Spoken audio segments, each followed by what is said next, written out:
talk about what I've read in the last month or so, fiction-wise. I've read a couple of graphic novels not displayed here.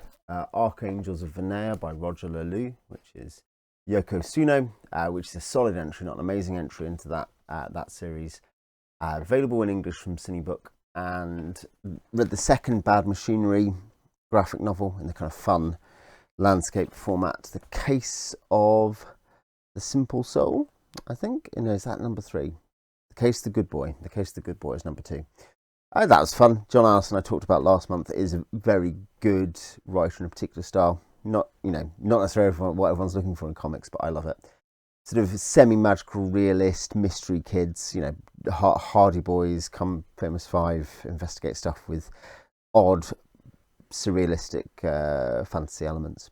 The main reading has been some Sherlock Holmes here on my left, and Chrétien de Troyes, the Arthurian romances on my right. Chrétien is more or less, he's not decisive. There's definitely major things in what most people think of as the classic Arthurian tradition, which don't have anything to do with Chrétien.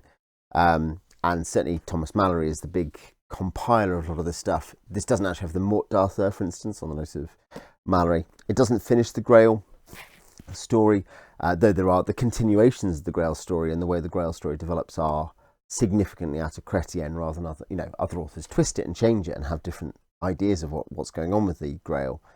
But the Grail story, the kind of one of the core strands, starts in Chrétien. It's got 5 stories in it. We'll talk about this first, I guess. As I've recently spoken about Sherlock Holmes in a different video. I'll talk specifically about what I've read, though. It has Erec and Enid, Clige, The Knight of the Cart, Lancelot, The Knight with the Lion, Yvain, and The Story of the Grail, Percival, which is incomplete. And these weren't the only things Chrétien wrote, but they're pretty clearly, even at the time, the most important things. They're actually poetry. We have them, most commonly in prose translation, as with other Franco and French and Breton poets from the Middle Ages. We have them in prose translation generally. I say that, it's much as with Greek or Roman poetry. You'll sometimes find poetic translations, verse translations. I think with the long narratival poems of the Middle Ages, you tend to end up more often, when they're translated into prose. It's seen as there being less virtue in retaining the verse form, for whatever reason. Of these, you can definitely see a development of his craft and of his theming over the 5 stories, because that's roughly chronological. Erec and Enid, Clige, Lancelot, Yvain, Percival. That's roughly chronological in terms of how he wrote them. And Erec and Enid, and there's somewhat, of them, the first 4 all deal, and somewhat the 5th, but they all deal with love to some degree. A big thing where we get these ideas about courtly love. Chrétien, Marie de France, and a few others, Berulle, are some of our biggest sources for that. And massive influence on C.S. Lewis when he's writing about the kind of what he sees as the importance of courtly love, or if you listen to Lord Clark, watch Lord Clark and Civilization, when he talks about it, the Arthurian tradition is actually a very important place for that. You also get some of it from stuff about Richard the Lionheart and the Duc de Berry, obviously. But yeah, you see a development. Erec and Enid and the Knight with the Lion are sort of, in a funny way, accidentally paired. They reflect, 2 sides of the same thing, where Erec, once he gets married to Enid, neglects his knightly duties, and Yvain neglects his romantic duties. And because he wants to be a knight, and there's this balance between being a knight and being a lover that is important. Clige also has a love story in it, but also has this weird, and this is quite fun and not explored very much actually, but that he's actually like the son of the Eastern Roman Byzantine emperor. And you think that's a thing that sometimes you get touched on in some Arthurian source, adaptation. But the idea that you have Arthur, of course, in many versions of tradition, goes to war on Rome, not on Eastern Rome, but on Rome itself, to secure, almost, establishes himself as an imperial figure because of this in some respects. Maybe it's a bad thing he does it in some of the tradition. But yeah, this link in the mythology of, Arturus Dux Bellorum to the Eastern Empire and to the mysterious, this kind of different place, But the idea that, Arthur hosts many different knights from Eastern Rome over time is fun. And they have their own adventures. Lancelot and the Knight with the Cart, very important as one of the earliest important Lancelot texts, and one that particularly establishes and trades on the love between Lancelot and Guinevere. It does it without comment, interestingly.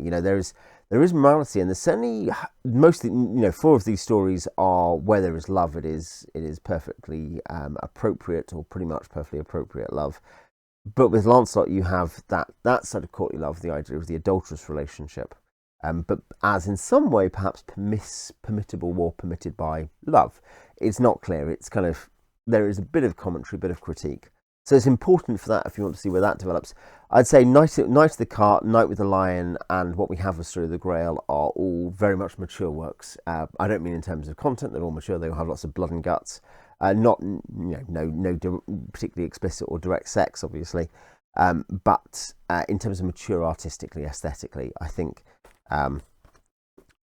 there's a particular voice as well that is enjoyable throughout. He's good at it, what he's strong at. His battles are okay. His love scenes are okay. Even that, I don't really feel like is his thing. His battle, his fights might be better actually, but they're both decent. He's a very good writer.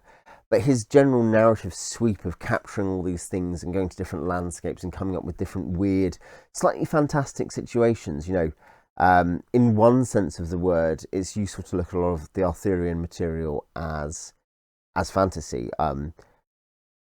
By that, I particularly mean the idea that there is and of course, what we mean by fantasy is different to what Chrétien would think of as the same thing. The idea that there, what many people might say, well, I don't believe in weird apparitions, I don't believe in fairies, I don't believe in miracles, whatever. And of course, Chrétien does. But also Chrétien, creates what we might think of as allegorical situations, which have layers of kind of meaning from the tradition, some of which for him are not strictly fantasy, and some of which probably are. They are things he doesn't think happen or could happen. But it's very inventive. And you have such a variety of situations across the 5 stories. So it's not for everyone in the sense that it's not. I think you can see why people will end up liking their modern Arthur retellings or modern Alfred retellings or whatever, because they're like, I want to have characters who are psychologically real in a way that I understand, that is common in writing now, and I want lots of action. I want I want it to be exciting in this way or that way. And Chrétien will regularly just do stuff that you'll be like, I don't know why he's doing this. Why is there this description of exactly what's happening in the Grail Castle? Why is there this weird castle which he has to go to, and there's like these 50 there's these 300 barons and 50 virgin handmaidens, and there's one mother of a king who's gone there and lives there in her retirement secretly, but there's also another one. What does all this mean? And what, who is related to who? I don't get it.